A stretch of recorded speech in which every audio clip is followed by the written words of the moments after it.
Okay, this is part 2 of my podcast, so let's continue. Okay, so the last part 1 I mentioned about Kate and she met Leopold for the first time. And of course, Bart was outside of the apartment, and Kate, of course, asks Leopold to take Bart for a walk, which he does, by the way. And yeah, at first, Leopold he enters the outside world. He's like, "What in the actual fuck is going on?" And Kate, of course, has this like letter. She says to him, "Oh yeah, give this to Stuart. It's his bail," and she just walks off, leaves him there stranded, and he hasn't got an actual clue what's happening in the outside world. And Bart, of course, does a bit of business and he meets this police officer who's played by Viola Davis in her movie debut. And she says to him, "Oh, yeah, you have to pick up that." And he's like, "I am not picking up that. That's like revolting." And she gives him a warning anyway. And he just looks as if to say, "What? How rude can this woman get?" And then we get to see Kate at work and she has been promoted for this big role, this big job position that's coming to CRG, Jamison's. And it's, of course, run by her boss called, her boss's name? JJ, played by not Brett Mara, he's Charlie. Bradley Whiteford, sorry. JJ is played by Bradley Whiteford. And let me tell you, Bradley Whiteford in this movie was so sly towards Meg Ryan because all he did throughout the entire film was hitting on her constantly. And she was like saying to him later on in the movie, "Oh yeah, I'm not interested in you. This is like a business, like a working business." And he's like, "Oh, you haven't kissed me yet." And she's like, yeah, I like you, but not in that way."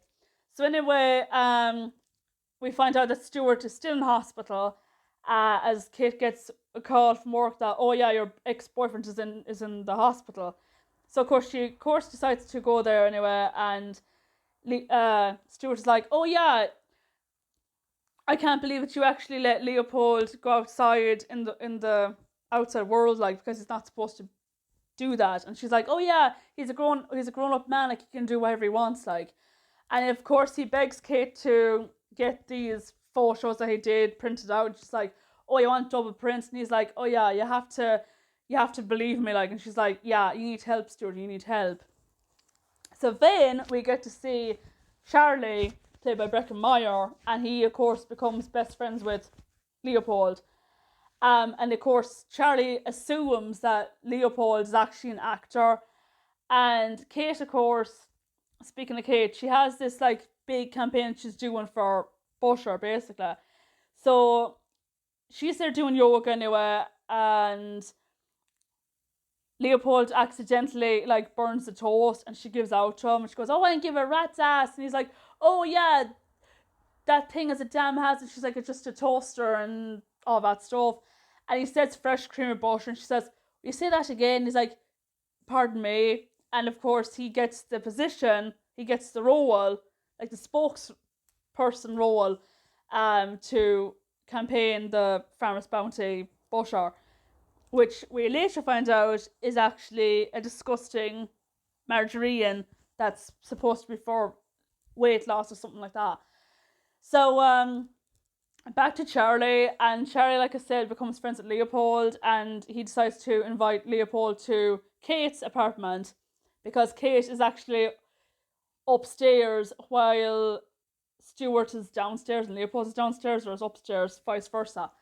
So of course she's there anyway, talking about stuff, and Leopold is like, "Oh yeah, this food, is there anything else other than this food?" And she's like, "Oh yeah, there's no desserts or nothing." And he stands up and she's like, "Why are you standing up?" And he's like, "Oh yeah, I'm accustomed to stand while a lady leaves the table." And of course she does that. And then like she says to him, "Oh yeah, Stuart and I were never engaged, not even close." She was actually a real bitch to him, like I said. And then Leopold like talks to Charlie about the time fraction and the weather predictions and how the portal works. And he thinks it was brilliant what Stuart did. And of course, Kate's like saying, "You know what? I have enough of this. You have to go."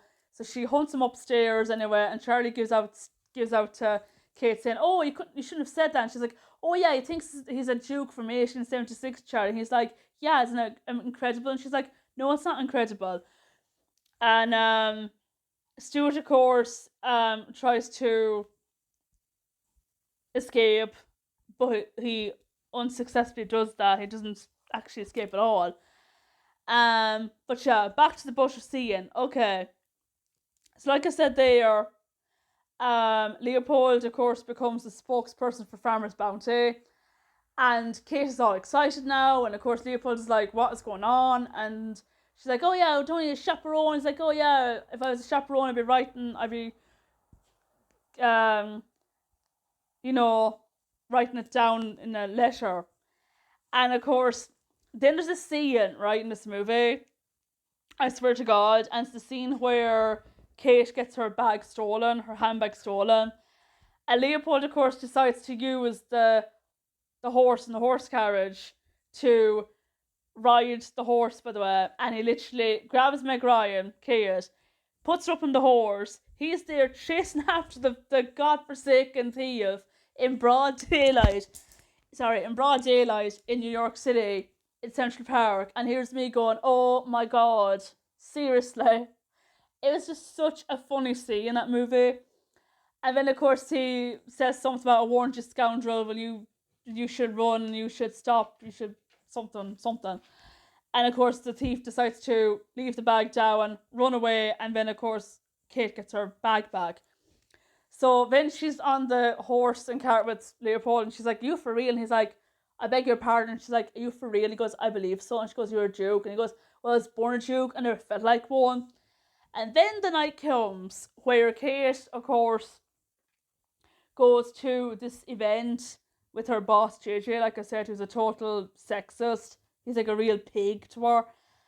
And Charlie, of course, and Leopold decide to go to a nightclub where Leopold helps Charlie get Patrice, played by Charlotte something. Charlotte Area, I think her name is. And of course, Charlie's like, oh yeah, Leopold now has been a big flirt now with all my friends, and he's there flirting with Charlotte, with Patrice. And of course, Leopold says, oh yeah, I actually asked her for your number and actually said that you actually like her. And he's like, oh yeah, you gotta be kidding me. He's like, yeah, well, this is her number, but don't ring her until tomorrow. So of course, Leopold kind of gives Charlie advice on how to woo a woman, which of course he later sort of succeeds, but we don't really know that. And they, of course, then, like, Charlie sort of knows that Leopold is fond for Kate, and he's like, oh, don't be ridiculous, you have too much to drink. So yeah, Charlie was the first one to actually notice that. And then, of course, they decide to meet Kate with her boss, and let me tell you, Leopold actually put JJ in his place. He says to him, oh yeah, did you actually go to a play, and what's your favourite play? And when he speaks French, and she's like, what are you saying? He's like, oh, how sweet your face looks like in the moonlight. And she's like, I like that. From a scene from Le Baume or something. And Leopold, of course, sees straight through JJ and says to him something like, a cad and a Brad and knows less French than I, if that's possible. And of course, Kate sort of gets a bit embarrassed by this. And to make it up to Kate, Leopold decides to invite her to a dinner at the rooftop the following night, and of course she sort of accepts it. So yeah, stick around for part 3.